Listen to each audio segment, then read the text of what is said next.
Vedare tinokuchingamidzai zvekare kune chimwe chirongwa pano paZim Facebook Secrets and Confessions. Tadzoka zvekare nemamwe mamessages. Regai tibva tapinda mumamessages edu atadzoka takakubatirai pane imwe nyaya yandakatumidzirwa namukoma vedu avo vainge vachitaura ivo vachiti ndinogara ndiri mudepression. Hanzi makadii zvenyu mukoma Nashi, please post for me my story. Asi ndiri kukumbirawo kuti musazosheyawo macontacts angu. Inini ndiri murume ane makore 45 ekuberekwa. Dzimweni dzenguva ndinotombofunga kuti saka nekudhakwa kwose kwandava kuita mune zuva ranhasi ndainge nditombori muprofita here ainge achibatsira. Asi mukoma ndakazoregedza izvi zvandainge ndichiita zvekuenda kuchechi mushure mekunge ndazobatsira mumwe mukadzi. Mukadzi uyu ainge aine mari dzake asi ndakabva ndazomuchiva. Mukadzi uyu akauya pasowe iro randainge ndichinamatira. Saka mushure mekunge ndamubatsira ndamuprofita ndo paakabva azondikumbira achindiudza iye achiti pane zvimwe zvaainge achida kuti inini ndinge ndichizomubatsira. Then in secret mukadzi uyu ndakabva ndazotanga kubatsirana naye, izvo zvainge zvisingazivikanwi nevakuru vechechi kuti ndainge ndava kupota ndichishanyirana nemukadzi uyu. Iye aiti kana ndamubatsira obva azondipa mari dzamara ndazotopinda murudo naye mukadzi uyu. Ndakati ndava form 3 ndipo pakadzika chipo chekuprofita. Mukoma Nashi ndainge nditori muprofita mukuru uyo ainge achitozivikanwa. Ndakatanga ndichagara kuchitungwiza.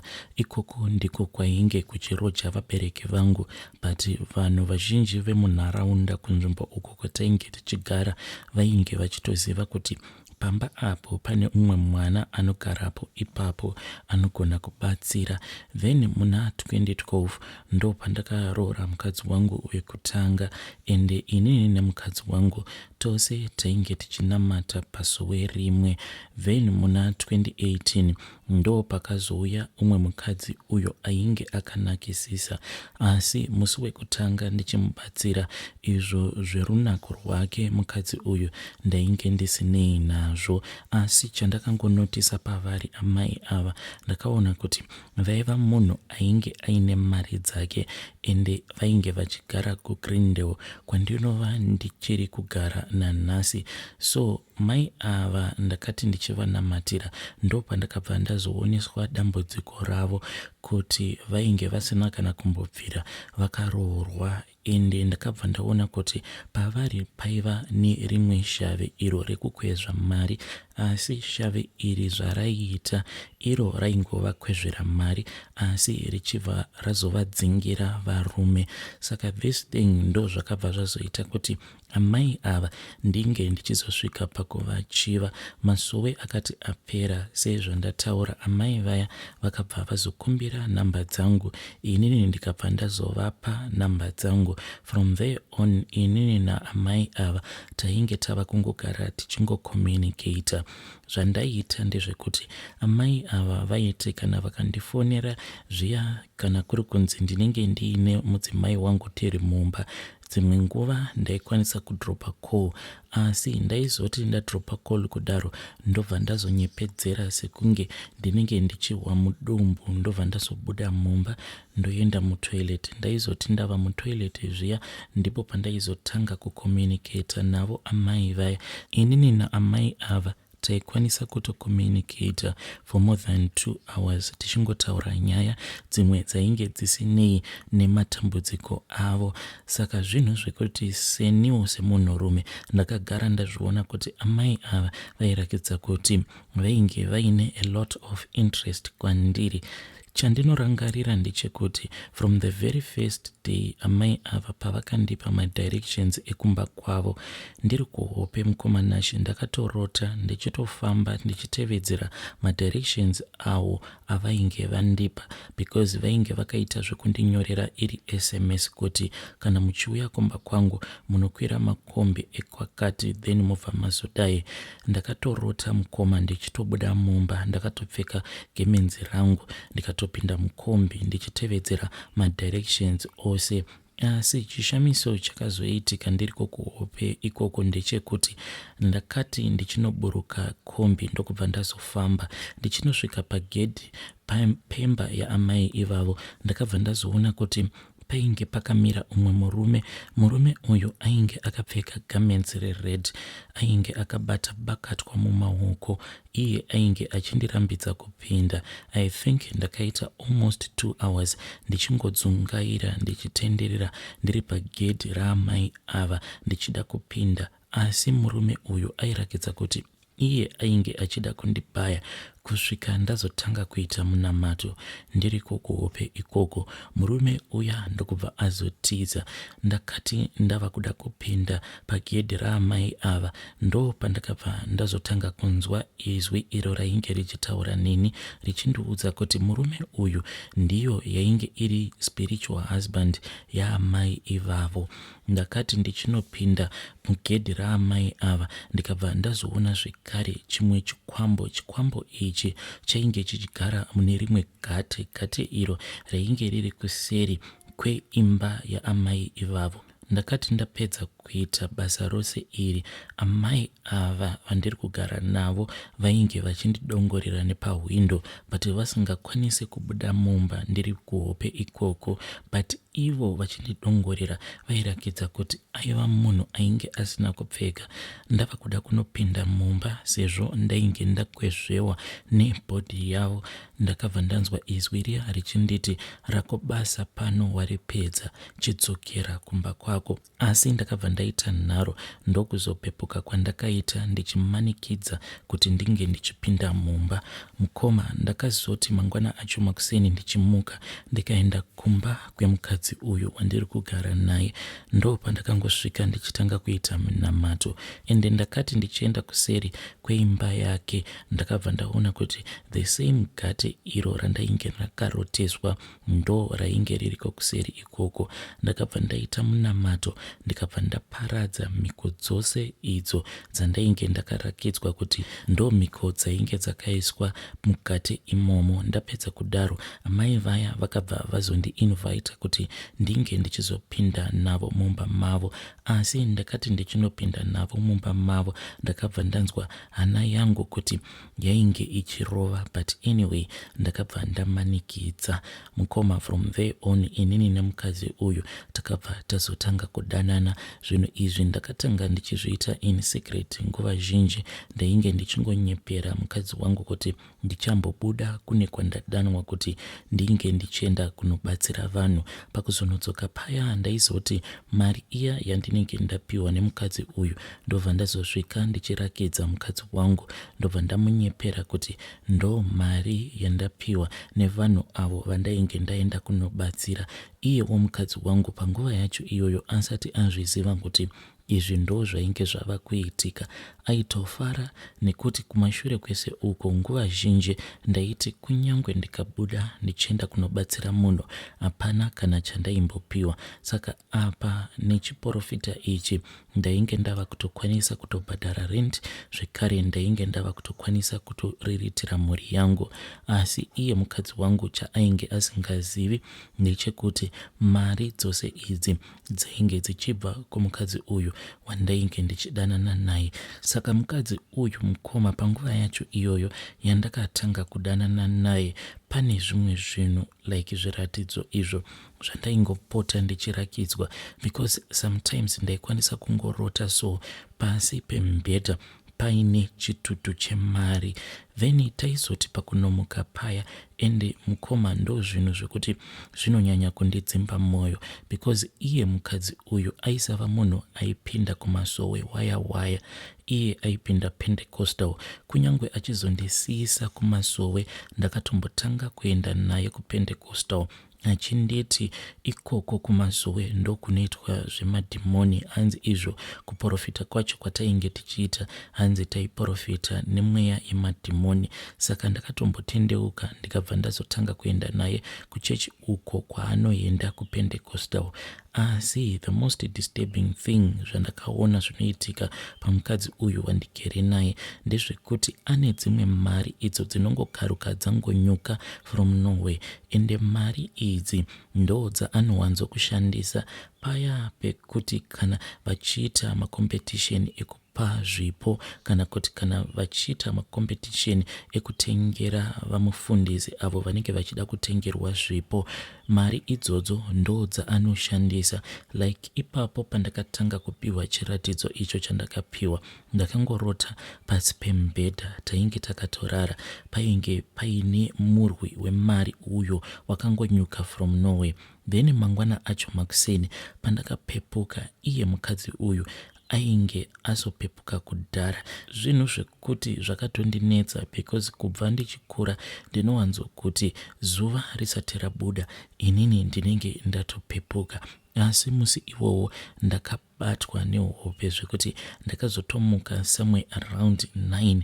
Iye ndiye akazotoita zvekutondimutsa achiti chimukai tigadzirire tiende kuchechi. On that day iye ainge atopedza kugadzirira, but the first thing that happened, ndakati ndichingonopepuka kudai ndakabva ndaona kuti pamusoro pekatebhel ako kanogara mafuta ake ekuzora nemamakeup, ndakaona kuti paiva paine mabundles maviri emari andisina kunyatsokunzwisisa kuti ainge akabva nepi. Ende pamari iyoyo mukoma ndo paakabva azotora mari idzo dzaakazoenda akanodonata kuchechi.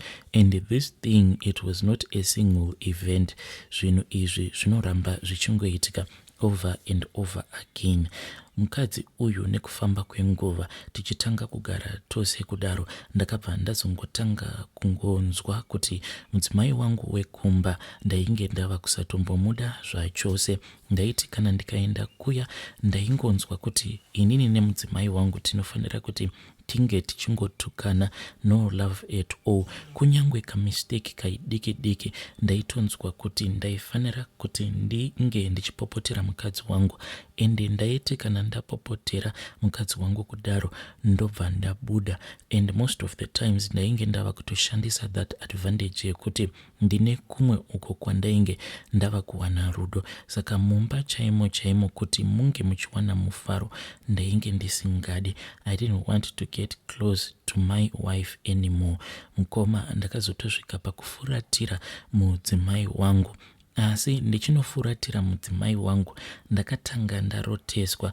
Ndingangoti maybe that was the last time pandakaroteswa ipapo ndichiri kugona kuita zvekuprofita. Ndakarota mukadzi uyu wandigere naye ainge ari pakati pesango, saka inini ndainge ndichitofambawo musango imomo ndichirakidza kuti ndiri munhu ainge achingodzungaira ndisingazivi uko kwandainge ndakananga. Then pandakazosangana nemukadzi uyu ndakabva ndazomubvunza madirection, akabva anditi ko muri kuda kuenda kopi? Ndikamuudza kuti ndiri kutsvaga kusowe uko kwandinonamatira. Ndinoziva kuti kana ndikagara ndawana pane sowe iro randinonamatira ndinobva ndazowana mukadzi wangu nevana, because ndo vanhu vandiri kutsvaga. Ndatova nemwedzi yakati wandei ndichingodzungaira musango rino, ende sango iri rainge riri tema tema zviya zvekuti uchifamba so unenge uchingodzokera at the same spot iyo yaunenge watanga kufamba. Saka iye mukadzi uyu akabva anditarisa ndokubva azotanga kuseka. Pandakamubvunza kuti ko muri kusekei, iye akabva ati huyai mumire padhuze nemi. Ndakangoti ndichinomira padhuze naye. Ndakati ndichinomira padhuze naye, mukadzi uyu gemenzi iro raainge akapfeka riri rewhite rakakonzeresa kuti ndinge ndichizviudza kuti mukadzi uyu akapfeka zvinhu zvichena zvinorakidza kuti ndezvekumasowe, anokwanisa kundibatsira nemadirections. Ndakati ndichingonomira panext naye ndakabva ndaona kuti gemenzi rake rakabva rashanduka ndokubva raita reblack. Saka zvinhu zvakandinetsa kuti ko mukadzi uyu anopfeka gemenzi reblack, kumasowe hakuna gemenzi reblack, hakupfekewi zvinhu zveblack, ko chii chava kumboitika? ndo pandakabva ndazoona kuti out of nowhere mukadzi uyu ainge akabata mbiya iyo yainge yakazara mvura, but mvura iyi yairakidza iyo kuti yainge yatorwa panzvimbo iyo yaiva nematope, because yainge yakaita black zviya zvekuti yainge iine tsvina. Mukadzi uyu akabva anditi, imwai munamato uyu ndo uchaita kuti mukwanise kuona kuti mhuri yenyu iri kupi. Mukoma, ndakabva ndazomanikidzika kuti ndinge ndichizonwa mvura iya iyo yainge iri mumbiya iyoyo yaainge akabata. Ndakati ndichinopedza kunwa mvura iya ndokubva ndazotanga kuona apo pacho painge paine sowe iro randainge ndichingodzungaira musango umo ndichiritsvaka. Ndava kufamba kudai, pandakacheuka ndakabva ndaona kuti mukadzi uya ainge achiseka, but achindiseka kudaro ainge ari busy achikwidibira mbiya. Ndo pandakabva ndavhunduka, asi ndakati ndichinomuka kudai ndo pandakabva ndaona kuti mukadzi uyo wandiri kugara naye pari zvino iye ainge akatobata mbiya, ende mbiya iyi ndini ndainge ndakatomutengesa mbiya iyoyo pamazuva awo andakatanga kugara naye. Ndakamubvunza kuti ko kuseni kuno muri kuda kuiteiko nembiya iyoyo? Akabva ati, pane umwe munamato uyo wamakambondiudza kuti ndinge ndichiita, zvino handina kana kuzogara ndaupedzisa, ndiwo wandiri kupedzisa. Ndokubva azobuda mubedroom. From there on, mukoma, ndikangoti ndo pandakabva ndazobirwa chipo chekurota. Uyezve semunhu ainge ava kudhonzerwa ende ndichikurirwa pakuita madecisions nemukadzi uyu, ndakabva ndazongotanga kuenda kuPentecostal. Ndaenda kuPentecostal ikoko, iye mukadzi uyu ainge akatoudza vamwe avo vaanonamata navo, saka ndakati ndichinotendeuka, mukoma, pane mamwe mashoko awo andakanzi ndinge ndichitaura, as in zviya zvekuti unofanira kuti unge uchituka mweya yemadzinza panguva iyo yekuti unenge wava kutendeuka uchipa upenyu hwako kuna Jesu Kristu zvekare. Ndo minamato yandakazoitiswa. Asi mukoma, kubva ipapo ndingangoti upenyu hwangu wakabva wazoshanduka zvekuti mukadzi uyu kana asipo ndinenge ndichitofunga mhuri yangu, asi achingouya chete pfungwa dzangu dzose dzinenge dzava pamukadzi uyu. Kana ndikatarisa upenyu hwangu, mukoma, ndingangoti hakuna kana kwauri kumboenda. Ndava kutoita sekunge inini ndini mukadzi wemukadzi uyu wandiri kugara naye. Handina kana rimwe bhindauko randinombofunga. Changu chete ndechekuti ndinenge ndichingofunga zvekuti inini ndafadzana here nemukadzi uyu. Mukoma, ndiri kukumbirawo kuti munge muchindiposterawo nyaya yangu kumhuri yeZimbabwe. Sezvandakuudzai, yangu handizivi kuti iconfession here kana kuti inhoroondo yeupenyu hwangu.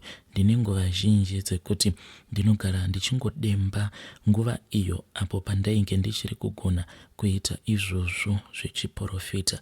Kunyange hope chaidzo, mukoma, ndaitomborota hope dzinoitika, asi zvose izvozvo, mukoma, zvakabva zvangonyangarika. Ndinoti kana ndakarara ndinorara semunhu akafa, handikwanisi kana kumuka chaiko kuti ndinge ndichienda kunorasa mvura. Asi nguva zhinji pandinomuka, mukadzi uyu wandigere naye, dzimwe nguva ndinongomuka iye akagara akanditarisa, kusaziva kuti usiku ndakarara iye anenge aine mishonga here iyo yaanenge achindishandisira. Iko zvino ndava chidhakwa chekupedzisira. To cut my story short, mukoma, kuti ndizotanga kuita zvekunwa, takangotanga tichingonwiswawo madoro aya anonzi ma0% alcohol, achindiudza kuti they were harmless, but in the end ndakabva ndazotanga kutonwa doro chairo. Iyewo munhu wekutoti anotondikurudzira kunwa doro. Then Sunday totomuka tichitoenda kuchechi, uchitonzwa kuti panapa ndakabatwa chaiko nebhabharasi. This life that I am living, mukoma, I am not enjoying at all. Ndinongofunga mhuri yangu kana mukadzi uyu asipo, asi kana angouya zvose zvekuti ndiri murume ane mhuri ndinobva ndazvikanganwa. The last that I heard of my family ndezvekuti hanzi iye mudzimai wangu akaenda Juni asi akasiyira amai vake vana. Ndinotonzwa kutonyara chaiko kuti ndinge ndichienda kunoona vana vangu.